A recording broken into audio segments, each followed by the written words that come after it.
Hey, shalom, shalom, Akim, it's your brother here, Yakanin. First and foremost, I'd like to give all praises, honor, and glory unto Yahweh, Ba'ashem, Yahushai, Ba'ashem, Wadash, Barakadam, and double honors to the elders and apostles of the great millstone who grew well and that taught me this truth. And salutations out there to the hopeful elect, the brothers that are putting this work diligently, sincerely, and truthfully. To you, I like to say shalom, all right? Sitting here, all right, watching a lesson, all right, inspired by the Akim on the YouTube channel, all right? And I know it's hot out.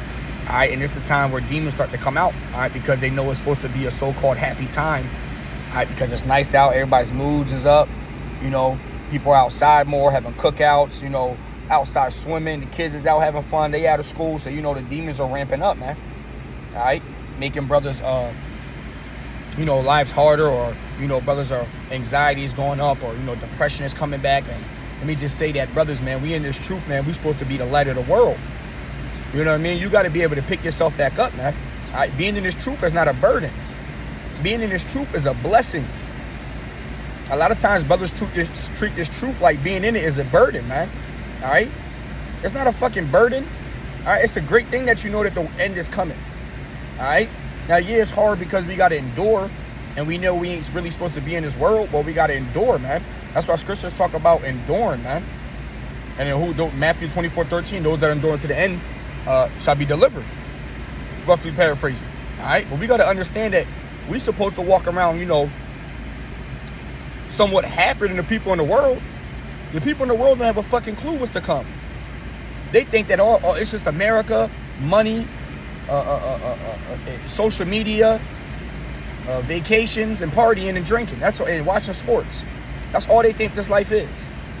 You know something deeper. You know that this life is beyond what's here right now. Now, the only reason why we get mad, we get upset, we get depressed is because it's not happening faster than what we want. It's not here when we want it. All right, but that's the part of just being, you have to kick back and enjoy the show. All right, the scriptures talk about a season and a time for everything. It's not the time for the Lord to come back. Though it tarry, wait, for it shall surely come. Habakkuk. Brothers be stressing themselves out because the end hasn't come when they wanted it to. You think Yahushai ain't pissed off? And then brothers be stressing themselves out, making their life harder than what it needs to be. You making stupid decisions based off your emotions and how you feel. Instead of thinking logically and being like, man, is that actually a smart idea? It's probably not. Brothers got to be wiser, man, with their decisions, who they're around, the woman they decide to sleep with. You know, speaking to myself first and foremost. All right? But brothers got to understand that being in this truth is not no fucking burden. It's a blessing. Brothers got to, when they feeling down, they feeling depressed, they got anxiety, they're not feeling themselves. Brothers got to learn how to deal with that, man. Stop making excuses. Stop resorting to other things. Go eat good. Get outside, man. You might need some vitamin D. You might need to get out in the sun, man. You might need to go work out. You might need to sweat. You might need to go punch a bag, let some anger, some frustration out. You might need to fast and pray. You might need to not eat anything, man. You got too many worms up in you, man. Too many demons up on you. You gotta have to fast and starve the flesh, make the flesh suffer. You might have to refrain yourself from being around certain people. Certain people's vibrations and energy put you in a certain mood and vibration that you don't like to be in. You got to refrain from being around those people. Yeah, that might be a homie, it might be whatever to you, but if it ain't good for you, why you keep putting yourself around it?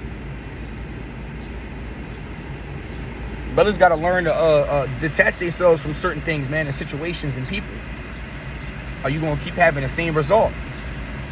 You can't expect different things and you're doing the same behaviors. You're going to have to change your behavior. You might have to change your setting. You might have to change your location. You might have to change your mindset. You might have to change your, you know, how you approach things. You know? But brothers trying to act like being in this truth is a burden and walking around depressed and sad and mad all day, every day at the fucking world is how you fall out of this goddamn truth, man. That's not a balance. You waking up every day mad at the world, wanting to fight the world, angry at the world. Why? Because you in captivity. This is Esau's kingdom. Yeah, we know that. Make the best of it, man. Make the most of it. All right? You know the truth. Move accordingly, man. That's not to say you can't have no fun. You can't enjoy yourself. If brothers ain't having fun, if brothers ain't enjoying themselves, man, you gonna be the root cause as to why you fall out. Too much studying is weariness of flesh. You can't just be all gung-ho, all in this truth, and you don't got no outside life outside the truth. You all caught up in the truth. Weariness of flesh. Now that shit make you anxiety. That shit make you stressed out. You looking around too much. You too paranoid. You're doing too much, man. Your spirit ain't at ease. You ain't at peace. Scripture say you shall know the truth, and the truth shall set you free. You shouldn't have no anxiety. You shouldn't have no worry, no doubt, no wondering, man. We know what's up. We know we waiting for these prophecies to kick off. We just got to remain diligent, remain confident, remain consistent, remain faithful, remain hopeful. Continue to follow the Lord's commandments no matter how hard it gets. You might lose your job. You might be out of a job for a few months. You might split up from your baby mom. You might have had a baby, now you don't no more. Anything can happen, man. You got to be ready for everything. It's life. Shit happens unexpectedly. Are you going to be able to bounce back? This is where your character will be tested. All the trials and tribulations you've been through in your past, it's to get you through your trial and tribulation right now that you're going through. Every little loss you went through is a lesson. I hope you was learning. I hope you was gathering information. I hope you was learning what to do and what not to do. The mindset you should have and the mindset you shouldn't have. How to approach certain things and not how to approach them. I hope you've been learning and studying and understanding your setbacks and watching others.